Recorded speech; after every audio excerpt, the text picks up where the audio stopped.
Assalamualaikum warahmatullahi wabarakatuh. Shalom, Om Swastiastu, Namo Buddhaya, dan salam kebajikan. Halo teman-teman. Perkenalkan, saya Pino Ramadhani. Dan saya Feni Mayansari. Kami dari Program Studi S1 Pendidikan Kimia, Fakultas Keguruan dan Ilmu Pendidikan Universitas Pulau Warman.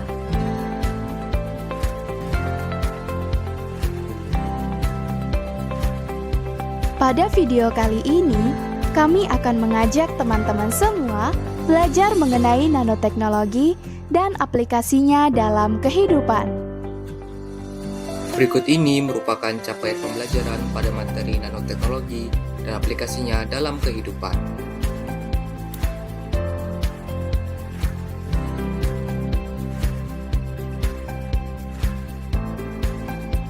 Dengan tujuan pembelajaran sebagai berikut.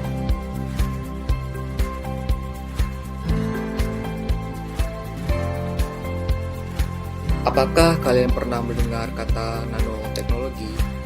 Apa yang kalian pikirkan ketika mendengar kata nanoteknologi? Ketika mendengar kata nanoteknologi, tak jarang yang muncul di benak kita adalah benda-benda yang berukuran kecil, teknologi yang modern, dan ilmu pengetahuan yang rumit, sehingga nanoteknologi seringkali kita hindari. Padahal sebenarnya, dalam kehidupan sehari-hari, kita tidak terlepas dari produk-produk hasil nanoteknologi. Mulai dari peralatan elektronik yang kita gunakan, seperti telepon genggam, komputer, dan televisi. Bahkan, saat kita memasak, peralatan yang kita gunakan itu terbuat dari nanoteknologi. Jadi, apa itu nanoteknologi? Nanoteknologi berasal dari kata nano. Kata nano merupakan bahasa Yunani yang artinya kerdil. Ukuran nano adalah 1/1 miliar meter. Membandingkan ukuran nano sama halnya dengan membandingkan ukuran bumi kita dengan ukuran kelereng. Istilah nanoteknologi pertama kali dikemukakan oleh seorang ilmuwan yang bernama Richard Feynman. Richard Feynman mengemukakan istilah nanoteknologi pada pidato ilmiahnya yang diselenggarakan oleh American Physical Society pada 29 Desember 1959 dengan judul There is a plenty of room at the bottom. Pada pidatonya tersebut, Richard Feynman mencetuskan idenya tentang kemungkinan merekayasa dan mengontrol materi dengan cara menyusun atom yang diperlukan dan merangkainya berdasarkan prinsip mekanis.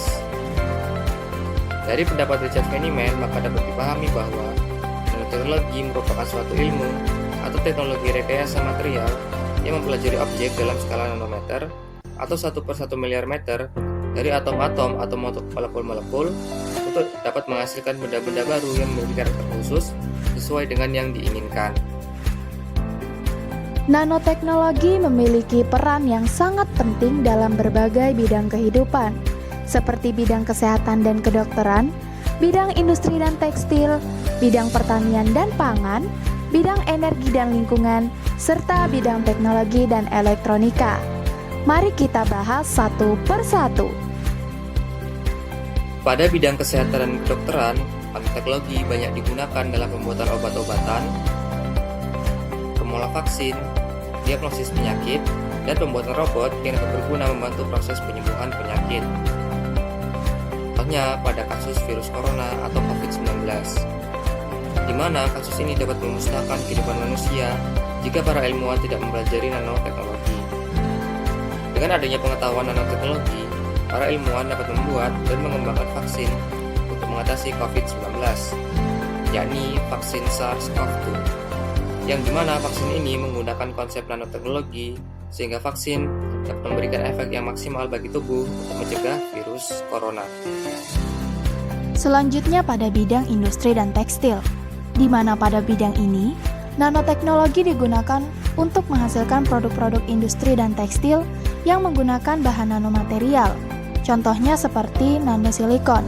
Nanosilikon merupakan bahan nanomaterial yang digunakan dalam pembuatan produk tekstil seperti baju, celana, bahkan sepatu.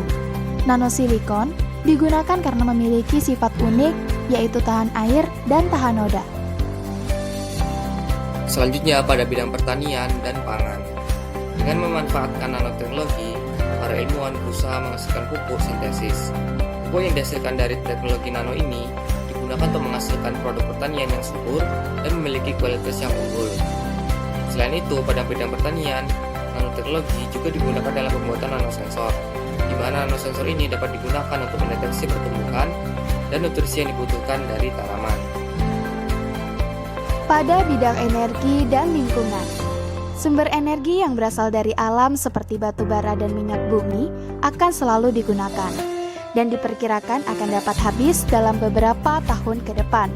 Sehingga para ilmuwan memanfaatkan nanoteknologi untuk menemukan sumber energi alternatif atau energi terbarukan untuk mengatasi krisis energi tersebut. Contoh dari energi terbarukan adalah sel surya.